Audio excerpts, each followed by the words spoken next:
Your Excellency, President of the 72nd session of the General Assembly, Your Majesties, Your Excellencies, Heads of State and Government, Your Excellency, Mr. Antonio Guterres, Secretary General of the United Nations, ladies and gentlemen, comrades and friends. Mr. President, I wish to congratulate you on your election as the President of the 72nd session of the General Assembly, and your predecessor, Mr. Thompson, for his commitment and effort to accelerate the implementation of the Sustainable Development Goals. Mr. President, you could not have chosen a better and more relevant theme given the times that we are living in. For the pursuit and maintenance of peace and the promotion of development in solidarity lie at the core of the mission of the United Nations and its entire system.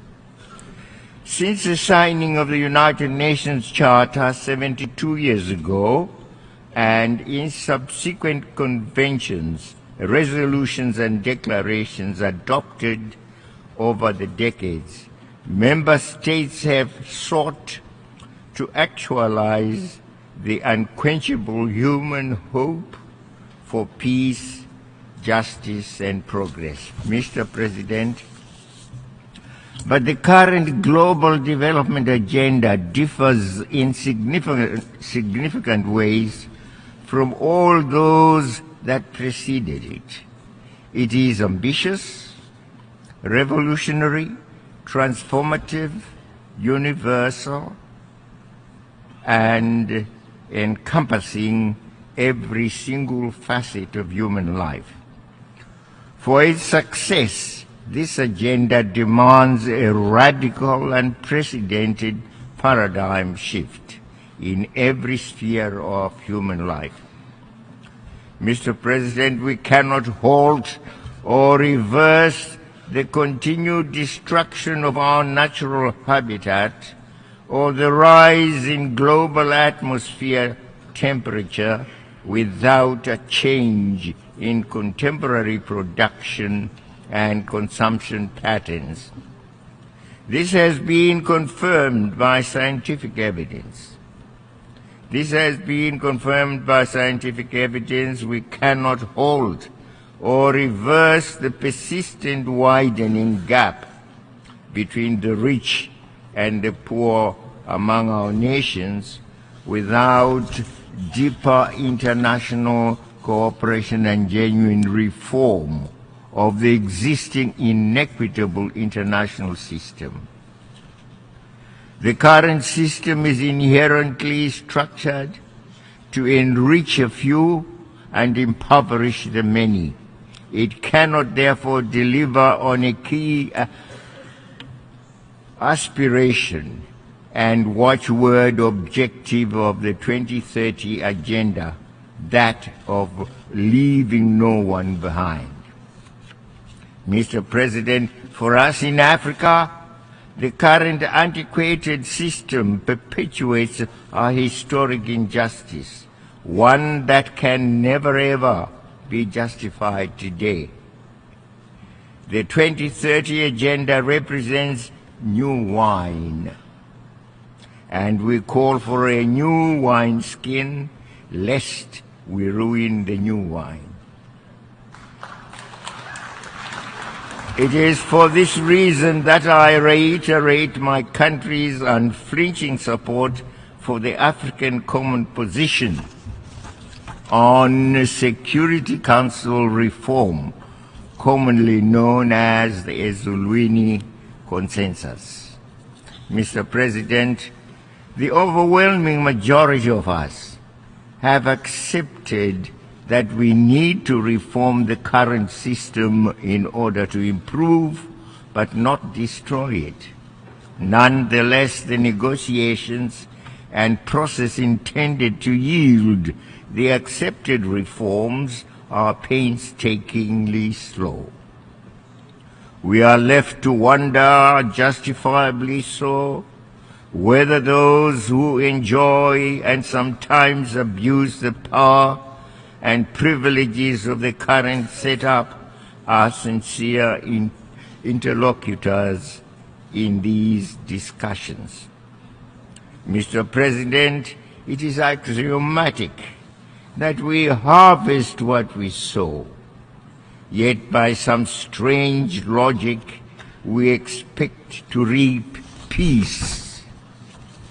Reap peace when we invest and expend so much in treasure and technology in war. According to the Stockholm International Peace Research Institute, global military expenditure in 2016 amounted to approximately $1.6 trillion. In the same year, according to the Organization for Economic Cooperation and Development, overseas development assistance amounted to approximately $142.6 billion. Those mega investments in ever more lethal weapons and more sophisticated war machinery have not resulted in greater peace or security. Instead, we have witnessed heart-rending suffering and misery and increased mass movements of people fleeing wars and armed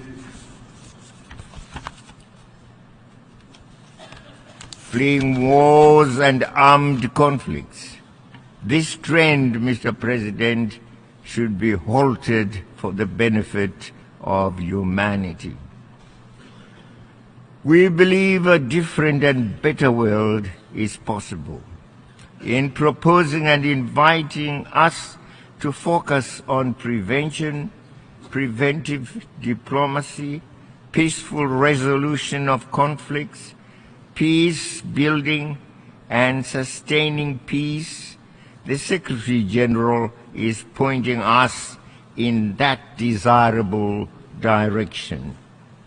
We must also seriously tackle the multifaceted and complex root causes of conflicts, including enduring poverty and deprivation, unequal access to resources, the denial of the rights to self-determination of peoples, and interference in the internal affairs of other states, among other causes. Mr. President, the continued denial of the right to self-determination to the peoples of Western Sahara and of Palestine who are living under colonial and foreign occupation is immoral and an urgent issue for those seeking peace and security in our time. The Security Council has assumed its charter responsibilities and has passed numerous resolutions. What remains is the enforcement and implementation of those resolutions. We call on the Security Council to demonstrate its authority in ensuring the holding without much further delay of the independence referendum in Western Sahara. We expect the Security Council to work closely with the African Union, its proven partner for peace on the African continent in this effort. The ever-deteriorating situation and the continued suffering of the Palestinian people should spur the Security Council to renewed, time-framed efforts to bring about the two-state solution already defined in numerous General Assembly and Security Council resolutions. Development and peace are conjoined and cannot be separated. My country has embraced the 2030 Agenda as an integrated and comprehensive approach to address the myriad and complex national and global challenges in solidarity and in cooperation with other stakeholders. Zimbabwe was honored to be among some 40-plus countries that participated in the voluntary national review at the 2017 High-Level Political Forum in July. We were and still are pleased to share with other countries our experiences and to learn from others their experiences in implementing the Sustainable Development Goals. We recognize the need for beneficial partnerships, both within and outside our national borders. One of our key partners is the United Nations system, with which I'm happy to note we work very closely. I wish in this regard to welcome the Secretary General's initiative to ensure that the support of United Nations country teams will be guided by national priorities. This will ensure national ownership and leadership of the development processes, as well as the sustainability of development projects and programs. This, Mr. President, is what we are experiencing in Zimbabwe. My country is an unflinching advocate for the respect of the sovereignty and independence of countries. We therefore strongly defend and respect the right of each country to take decisions in exercising its sovereign rights. We cannot, however, remain silent when those decisions impact or have the potential to negatively affect our own welfare.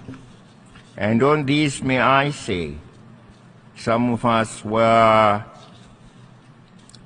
embarrassed, if not frightened, but what appeared to be the return of the biblical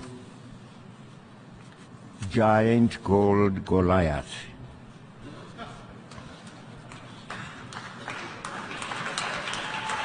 Are we having a return of Goliath to our midst, who threatens the extinction of other countries? And may I say to the United States President, Mr. Trump, please blow your trumpet. Blow your trumpet in a musical way towards the values of unity, peace, cooperation, togetherness, dialogue, which we have always stood for and which are well written in our very sacred document, the Charter of the United Nations. Upon those values,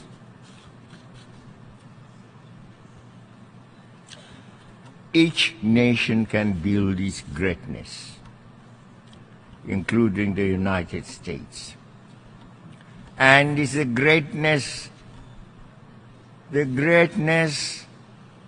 in recognizing those values: unity, peace, cooperation, dialogue, togetherness, that we would want to be guided by the United States and not by the promise of our damnation.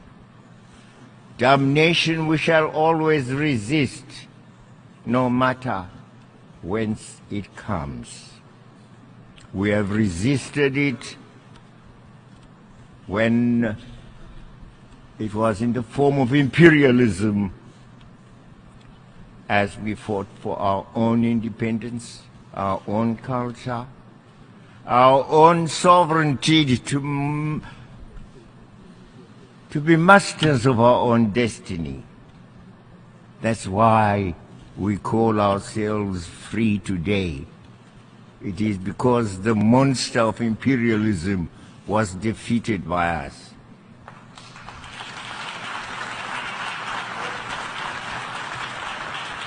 Bring us another monster, by whatever name, he will suffer the same consequences.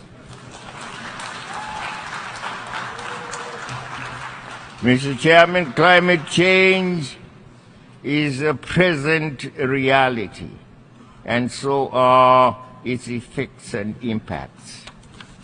Climate change is global. We cannot remain silent when a major economic power in the world, or any other state for that matter, decides to abandon the Paris Climate Change Agreement. And that's the United States, the great United States, Mr. Trump's United States.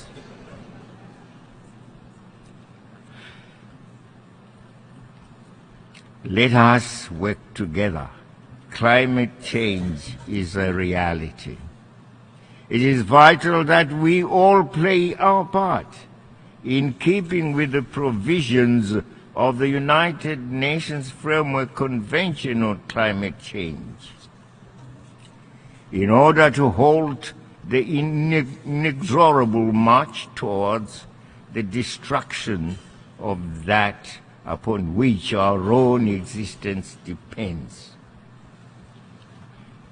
I want, on behalf of my country, to express our condolences. Puerto Rico, as well as to countries that have been afflicted by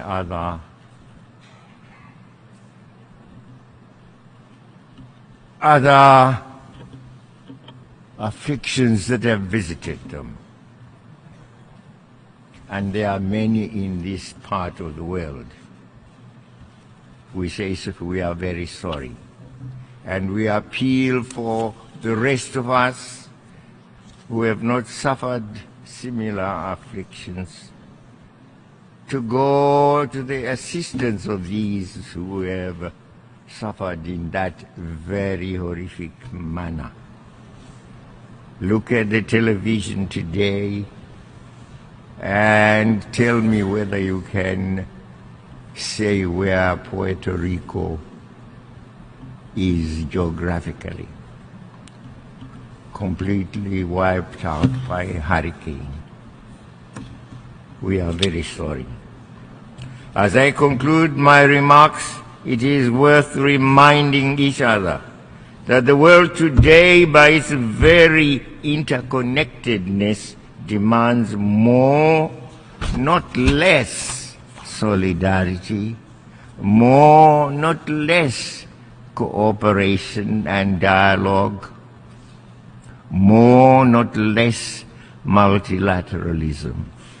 We have brought more and more issues under the global agenda and within the global discourse.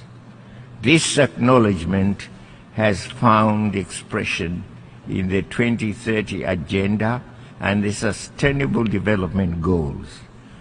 Our survival and progress calls for reinforced solidarity, for partnerships and cooperation, for development in unity, in cooperation and in peace. This is a call to which we all must respond positively and actively. Zimbabwe is already doing so. I want to thank you.